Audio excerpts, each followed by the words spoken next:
அன்பு, வட்டி கொடுத்துட்டல? நேற்று நைட்டை கட்டிட்டேம்மா. சரி, எவ்வளவு கஷ்டம் வந்தாலும் வட்டி கொடுக்கறத மட்டும் மறந்துடாத, சரியா? சரிம்மா. ஒரு தடவை பட்டதே போதும்டா. அதெல்லாம் கட்டிடலாமா? அண்ணே, சொல்லுப்பா, என்ன சாப்பிட்றீங்க? ஏதாவது வேலை இருக்குமாண்ணே?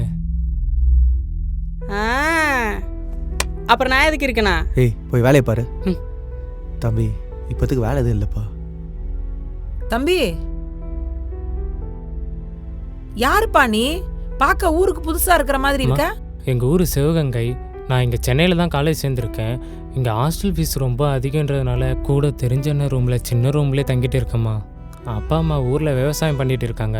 விவசாயம்னே உங்களுக்கே தெரிஞ்சிருக்கேன் எங்கள் குடும்ப நிலைமை என்னென்னு. ஐயோ, அவங்களுக்கு எதுக்கு வீண் சிரமம் கொடுக்கணுன்னு நானே வேலை தேடி சாப்பாட்டுக்கு பார்த்துக்கிறேம்மா. பா, இங்க வேலைக்கெல்லாம் ஆள் இருக்காங்கப்பா, அதனால ஆளெல்லாம் வேண்டாம்ப்பா. அம்மா ப்ளீஸ்மா, ஏதாவது வேலை இருந்தால் கொடுங்கம்மா. நான் நைட்டெல்லாம் கண்ணு முழிச்சு பாத்திரம் கழுவி கூட இருந்துக்கிறேம்மா. எனக்கு காசு கூட தர வேணாம்மா. சாப்பாட்டுக்கு 3 வேளை சாப்பாட்டுக்கு மட்டும் காசு கொடுத்தா போதுமா?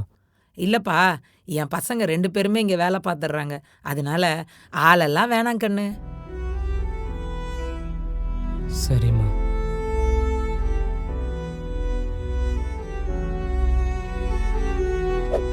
இட்லி கடை உங்க பிரேக் டைம் என்டர்டைன்மெண்ட் சேனலில் காண தவறாதீர்கள்.